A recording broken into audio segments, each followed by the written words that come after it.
Hello and welcome to CTN. To learn more about the show, please visit CIOTalkNetwork.com. And today's topic is CIO as a simplifier. So what do we mean by that? So we know we already have a lot going on in the world that we are living in from a business standpoint and the life that has changed for us in the last few years. You got more complexity than you ever wanted.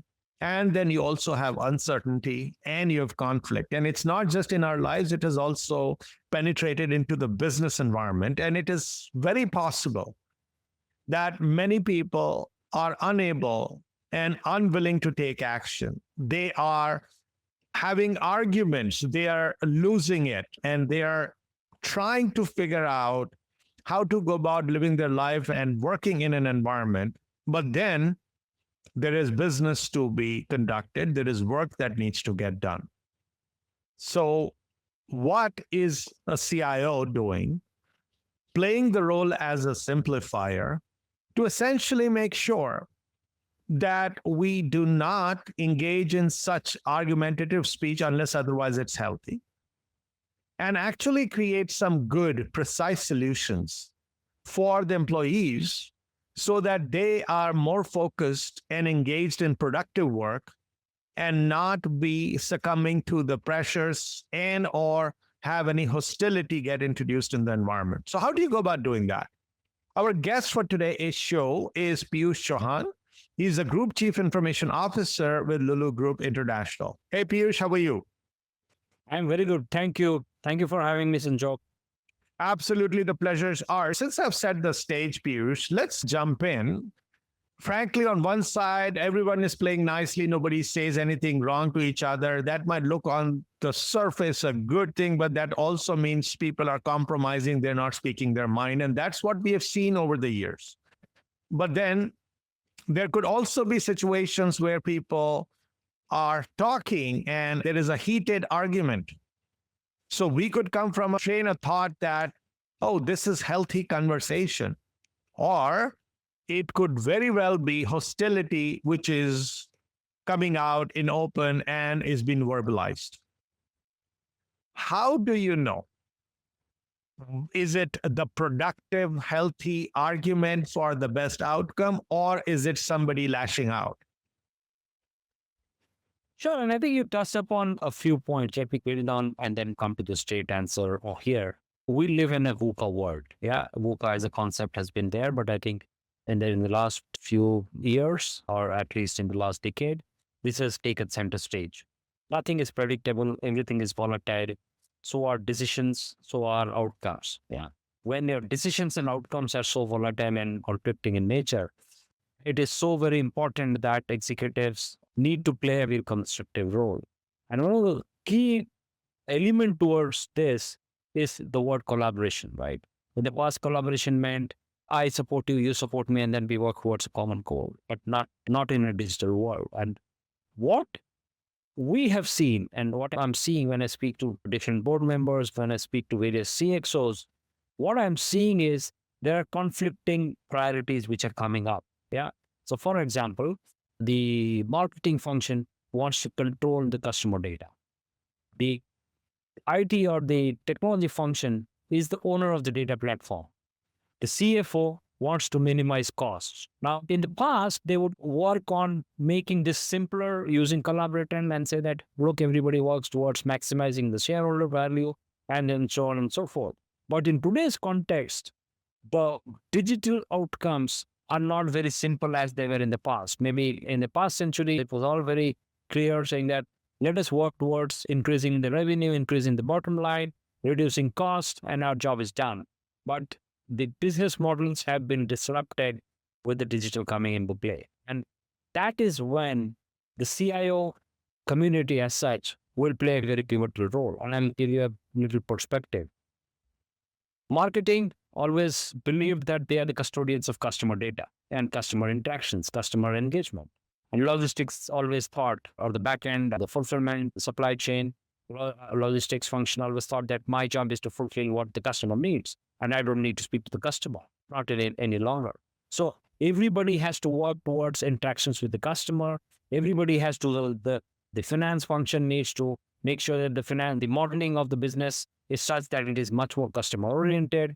The logistics and the supply chain function need to orient their fulfillment so that they are aligned to the customer vision and experience. The front end, which is sometimes owned by, let's say, the operations and the marketing function, they need to work towards making customer experience much better. And so, if you see this context, which I painted for a B2C company, it is very important that there is one glue which is binding all these people together, and that is the CIO. And CIO has to basically glue that kind of customer-centric view of saying that how can I bring the entire experience of the customer, build a platform on it, and then try to bring all the functions around it so that you are able to deliver an experience which is amazing and which is a differentiating factor. And so, until unless there is somebody which is a true, earlier it was CEO which is driving this agenda, but with digital taking the center stage to it, sometimes a lot of CEOs are not very conversant with what and how of digital. And that is why I think the CIO as an insider is in the right position to balance this dialogue, create value, and then disrupt the model, which some of the other organizations may not be able. I don't know if it made sense, but I'm just trying to lay the foundation to a topic of discussion as to how CIO can predominantly be the glue of eliminating some of these talks and discussions which are happening, which may not be aligned, but which may be working towards various priorities which are there.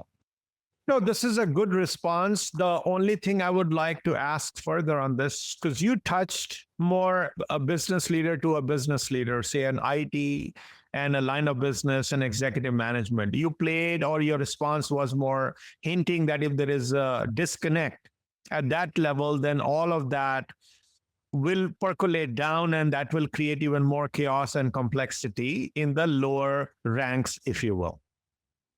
So that is a great thing you mentioned, that you could be a glue. And yes, there is an importance for CIO, which is many times undermined and people then face issues. Now imagine that was being done. And I'm sure CIO as your role, you're every day thinking, how can I be a better glue than yesterday? While that you do that and you got alignment, essentially, now comes the point of execution, whether it is within an IT for an IT project or them working with a business counterpart or a business user or a business manager counterpart. But then they're butting heads. And they could be butting heads because of a nuanced thing, because even though you have alignment at the top, when it comes down to execution, people start thinking about things differently at a granular level. What do you do about that? Or in fact, before you do anything, how do you determine if this is essentially healthy debate, or is it somebody trying to eat the other person alive? Yeah, and I think that the model is changing. And as the digital transformation is happening across enterprises, one of the things which is happening is this you, me, they, or feeling saying that who runs the digital charter? Yeah. And that to me is the crux of the problem that you're highlighting. So I'll give you a very simple example. I'll quote some examples from retail industry as a context. Everybody is moving towards digital commerce or e-commerce as we call it. And everybody wants to increase the penetration from a physical world to a digital world.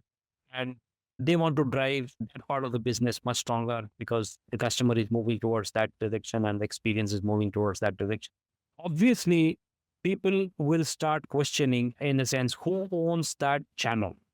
The guy who is managing the retail operations, which is in the physical format, feels threatened about the new channel. And if silos build across channels, you will always see friction as to how to allocate resources, how do you manage and balance the kind of priorities between these two channels. And sometimes marketing may spend more in terms of marketing budget on the e-commerce because that is growing, and then start shrinking their budget on the. So there will be conflicts that will arise. And the way to assess those is how is the board, the executive, and the teams behaving towards a priority where business models are changing. The business is either trying to protect its stuff, or are they trying to adopt new ways of working? Are they trying to adopt new agile models, which will keep them reinventing and disrupting their own ways of working so that they are able to drive change?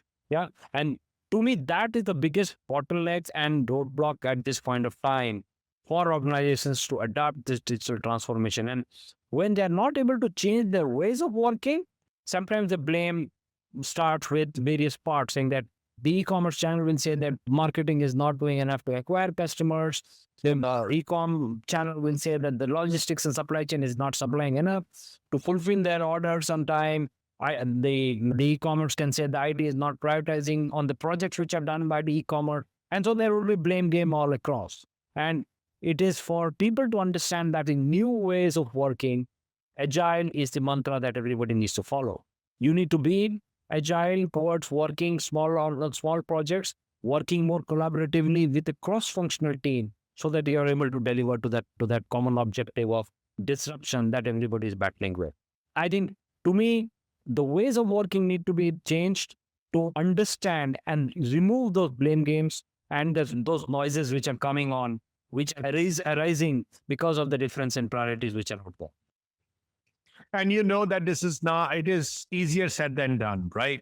We need to remove it, but the conflict still stays. So what do you see as some of the strategies you adopted, which actually helped you on the ground?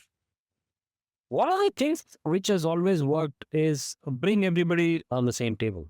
And one of the things what has transitioned over a period of time, and I've seen digital organizations change, and with digital at the core, it was always believed, and still a lot of organizations still believe that digital is equal to IT. And to me, digital is not equal to IT. Yeah, digital is much more than IT. It is IT plus. And what you do is, in that context, is try to have teams. And so I'll give you a very simple example. Any digital native organizations which are born in this age, which are scaled up in this age, they don't seem to have this kind of conflicts which the non-digital organizations have. And I think we are more talking about that. So one of the way is how we execute. It has to change drastically. There are 2 or 3 things which needs to change in terms of how we execute. It is in an execution. Earlier it was siloed function or siloed BU setup, which was there in an enterprise, in which there was a marketing function, supply chain function, there was a operations function, and so on and so forth, which is own leader, which is own KPIs, and they were all measured on slightly different parameters. Unfortunately, in a digital world, when everything is so connected, when there needs to be data fungibility all across the enterprise, this siloed way of structuring execution will not work. And so you need to have what is known as agile teams. And that is how I have solved the problem, saying that, look, if this is a problem, if this is a project which needs to deliver, let's say, we want to improve the fulfillment function for our customer in e-commerce. Let's say that is a priority which has been set up by the board and the CEO, and everybody is work towards that. Only what would have happened is the chief supply chain officer, alongside, let's say, the supporting functions like IT, will make and take that project as a owner of the project and then try to deliver. In today's context, that will not work. Why? Because you need to have touch points with the customer. You need to have touch points with the finance function. So all you need to do is you need to create and constitute a team which is multifunctional. Try to kind of form a team which is multifunctional wherever the touch points are. And once you have formed that as a team and everybody is brought on the same table, you are bringing ownership of that function, and then everybody is working towards that objective of improving the fulfillment experience for the customer, which means it is not only supply chain, it is also marketing, it is also finance, it is also technology, it is also customer service, and so on and so forth. And this new way of working, agile teams, using digital at the core of it, and the methodologies which are much more flexible in nature, are the only way to solve this problem. So it's a fantastic solution you proposed. When you try to implement it, there may be people within the group who will say, I did not sign up for this shift. What do? Change them on action or remove them? And that is the biggest roadblock as we see. We are in a stage, and I'll give you some data points. I think McKinsey did a fantastic research, McKinsey Place for Work research, and they found that by I think it was during pandemic or pre-pandemic, and so these statistics may have accelerated quite strongly from there. Is that by 2030, 70% of the jobs will not be of the same form as it is today. Yeah, which means that it's not the jobs will not be them, but they will not be in the same form that it is today, or they were maybe 8, 5, 6 months back. Yeah. So what is happening is, why everybody's talking about VUCA in terms of business model, in terms of ability to change the operating ways and so on and so forth. The change in people is much slower than everybody is expecting, and that is the biggest bottleneck as we speak. People changing their ways of working, people reskilling themselves, people adopting new ways of doing things is the biggest bottleneck around it. Now, how to solve this as a problem? And one of the ways that I have looked at solving that as a problem is what I call as bimodal people architecture. Yeah, which means that you need to have a team which is much aligned to the new skills which are out there. For example, the new ways of working, as I talked to you about, the new ways of working are keeping digital at the core, making agile as your mantra, making collaboration as your thing in a multifunctional setup. That is the whole crux of it. Now, if somebody has been in a marketing function for, let's say, 2 decades and done only marketing, for him to go and get any involvement in the supply chain would feel like you're challenging that person's authority or knowledge in terms of what he or she should be doing in the future. But that is the reality. So there are those laggards which will always be there in every enterprise. There needs to be a set of people who are early adopters. You, as a leader, what you do is you put in a small set of people who are flexible, who are agile, who are adopting this change much faster into a smaller team, and start asking them to deliver much faster. Because what is happening is the world is moving very fast. Unlike in the past, where programs used to learn for multi-years and things like that, we are talking about months or even sometimes days for delivery. And so there needs to be a set of people who are much more faster, who are much more agile, and then you form that as a team. Once you do that and people start seeing value to it, there will be more people who will be pollinated towards it, and you keep on making that pie bigger. The bigger pie, when you start, will be on the people who are skeptical, people who are not willing to change. But then over a period of time, when people see this new way of working, they will start pollinating towards that, and then you start incentivizing, showcasing, beating the drum around with the employees, and then you will be able to see that change. If after doing such things and giving an opportunity for a lot of people, I'm pretty sure 10 to 15% of the people will still not be able to make that cut. And those are the people that have to be either shown the door or being repurposed for something else. And this bimodal architecture is something which a lot of enterprises are doing, and they're seeing much more benefit. I've done it myself, and that is the only way that I believe that you need to solve, rather than having a very org-wide change management exercise to say that let us do change management programs and then drive that change slowly over a period of time. To me, that does not work in today's context. Let's take a quick break, listeners. We'll be right back after these messages. And let's build upon what Piyush, you just mentioned about the bimodal. Now, yes, you can put two sets of people in 2 different tracks, if you will. Some people are innovating and other people are doing the consistent work. Now, one is to say, okay, these 2 people are doing differently, but it's still the same business.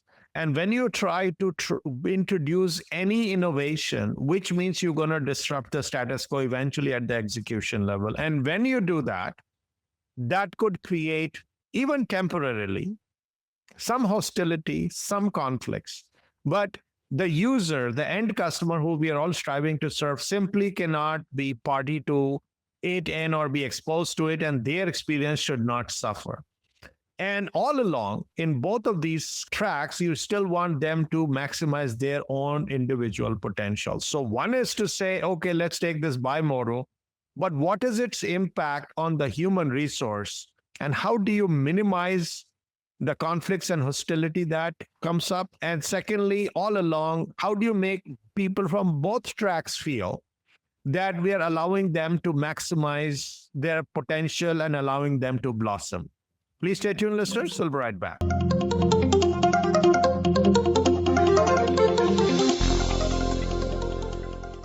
Today, enterprise technology is both strategic and global. Each week on CTN, CIO Talk Network, IT thought leaders from around the world share their experience with listeners as they discuss with Sanjog Aul how they are trimming costs and partnering with business to innovate and help IT become more competitive, better care for customers, and improve the corporate bottom line. If you want to keep up with IT thought leadership, listen to CTN, CIO Talk Network, with Sanjog Aul at CIOTalkNetwork.com.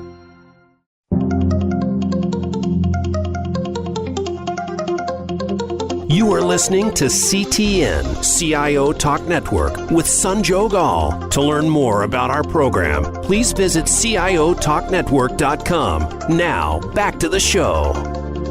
Welcome back. And so, Piyush, we want to do bimodal. It's a proven model. A lot of people have done it. But then when it comes to execution, we still are creating disruption because we want to embrace innovation. And if we cannot say we do not want innovation, otherwise we will perish.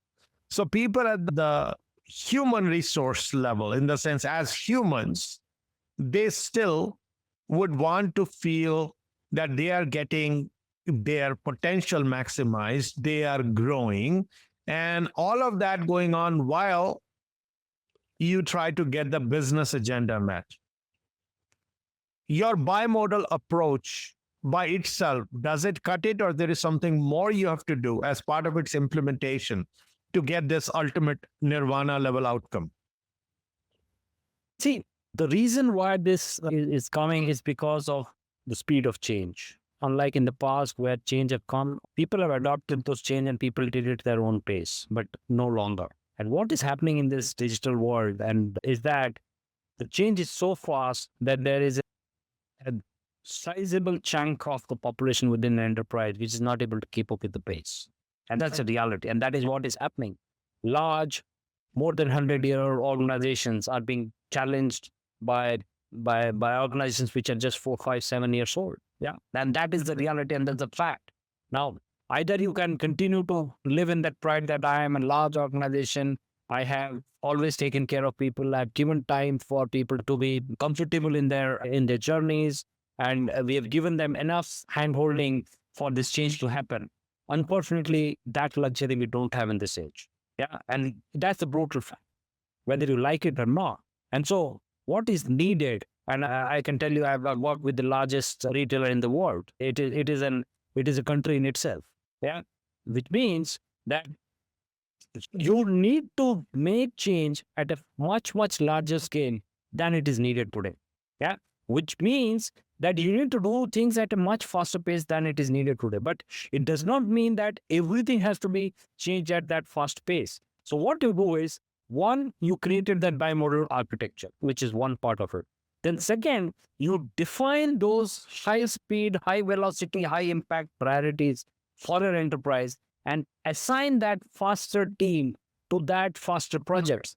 I don't think, for example, if you were to, let's say, run a contact center, I don't think there is any remarkably new or a disruptive way of running contact center. The only change is that the mode of interaction with the customer is moving from, let's say, voice to more social interaction, more digital interactions, and so on and so forth. So there is very less interaction and a large part of your BAU activities. And that is not going to differentiate or create a very big competitive advantage for you. You identify areas where your actual competitive advantage lies. How can you disrupt your own self? How can you disrupt your own business model using digital and core? Identify those fast changing projects, create those small teams, because until unless there is a change which is done in a fast way, you will always be laggard. You cannot say that I run a 6-year, 7-year digital transformation program. Nobody does that. Maybe maybe 25 years back, people used to have 5-year strategy. Now people will just laugh if somebody says, I have a 5-year strategy of what will happen in 2027. It is highly impossible for somebody to gauge what will happen in 2027. And so this bimodal teams architecture aligned to a certain set of business priorities, which are A, looking at very fast-paced, disruptive, innovative projects, and B, a larger team. Maybe the spend out there is bigger, the skills needed are not that cutting edge, but doing more or less BAU, but with a twist of agile, with a twist of digital intimacy, digital collaboration, and so on and so forth. So that glues using digital at the core by improving the productivity and the benefits to the enterprise. I think to me, these are the things in terms of prioritizing the business outcomes using the bimodal architecture, we'll be able to solve this problem. Now, when you are referring to the areas that the solutions that you mentioned on how to deal with the people side of it, are there anything else or any other areas that you feel are required for an organization to get ready for the simplification? Because CIO as a simplifier can only do so much if the organization is not ready. What would you do if you were, say, a CIO coming in or as a consulting CIO coming into an organization? Will you clean the house? Will you do something else to set the right tone, the foundation for this transformation to truly happen? My three tenets of digital transformation are pivoted around three pillars. The first is obviously the technology pillar. You need to revamp the entire technology landscape. You need to look at your business processes with a new pair of eyes, optimize, revitalize, and revamp the processes. And third is the workforce, which I talked about, the digitalization of the workforce, the digital transformation, digital skills, and so on. Once you do these three things in a way such that you are able to achieve the goal of the digital transformation, something which I do. One of the things which is very foundational in all these three is the use of data. And to me, the organizations which are digital native, digital savvy are the organizations where data as such is democratic in nature. Democratizing of data is something which I always feel is the only glue which will tie this thing through. Why CIO can be the glue for some amount of digital strategy, data can be the glue for bringing all the various silos in the organizations together. For example, I talked about that example of how can you, let's say, improve the fulfillment experience for the consumer. Now, for that, you need good amount of data to understand what is the customer looking for, where are the touch points. Believe me, again, there are research which are done on people have identified that organizations at this point of time use less than 10% of the organization data, which means that 90% of the data is there, but either it is non-accessible or people don't have the skills to understand it and make sense out of it. It is both the problems. Either it is not available or it is not available in the form for people to use it, or even if it is there, the skills are not there in the organization. If you have a good digital strategy in place, I will make sure that earns a very, very clear data-enabled decision-making as a core principle needs to be enabled for each and every part of the organization. And CIOs can actually play a very important role. Now, let me put this very clearly, and some organizations will jump and say that, let me build as chief data officer. And that is the mistake that a lot of organizations have done and failed miserably. Don't ever do that. Because data is something which is so important for each and every individual.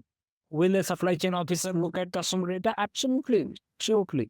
Will a marketing manager look at the fulfillment data? Absolutely. Until unless you democratize data, rather than having a central data officer who then becomes another complexity in the whole maze, you are trying to bring everybody together with the glue of their data so that it is accessible, democratization of data, and then you are giving that data on the power of the user so that they can make those decisions much faster and easier. Would you say that the other departments where you want to see the changes be brought about, right? Whether people, process, technology. To technology, maybe you have some control over it.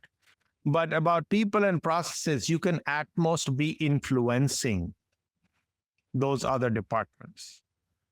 So do you think there is something creative the CIOs can do so that their simplification agenda can actually be realized even though you are merely an influencer at the business department level?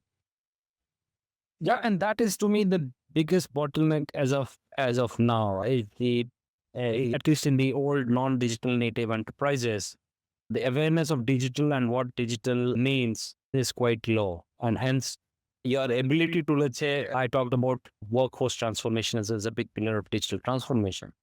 That is not understood by most of the functional leaders, be it marketing, be it supply chain and finance, to a large extent. That is why what is needed is when we try to do this digital transformation as an exercise, and I was reading some report to say that at least it has started in the US, that at a board level, I'm not only talking about a CEO level, yeah, at a board level, at least there should be 30% representation of people who understand digital quite on where and sometimes this is more misunderstood and people believe that marketing is equal to digital and some people believe IT is equal to digital. It is not about that. It's all about the new way of doing business. And so if it starts right from there saying that at the board, if you have 30% representation of who understands digital quite well, it will then percolate down to people, let's say at the CEO and the CXO level. And that is when you will try to align more towards the digital agenda of the organization. If you ask me what the CIO can do, now it is an golden opportunity. I think it is the best time for a CIO to rise up beyond the influencer role in this case and say that, look, guys, I can run this workforce transformation agenda or the digital workforce transformation agenda at an enterprise, which was always the coveted responsibility of, let's say, a CHRO or a chief digital officer or things like that. So there are multiple ways to skin the cat here, and there is no one way that can work in every enterprise. My view is that bring in people, leaders who understand digital. If that is not possible, there are opportunities for the technology leaders to scale up and drive that agenda across rather than just being an influencer and then watching things to happen in their own pace.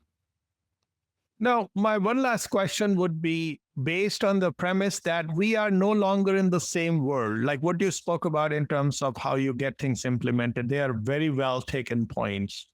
The thing which has changed around us is how pandemic shifted the way we work, the business models, the customer expectations, the employee expectations, the empathetic approach an employer needs to take for the people who are there, the people to be attracted, the talent to be attracted and also retained. They have to change that approach, which means what worked pre-pandemic in terms of the classic case of getting digital to be enabled and or embraced within an organization, some things ought to change, which means our approach, the way of thinking, and even our leadership. So if I were to ask you, Piyush, if you and or your fellow CIO leaders had to build some new muscles to get the best outcome for all parties involved, not just for the business, but for the customers, for your partners, and for your people who all in some form or fashion, personally or professionally, have been impacted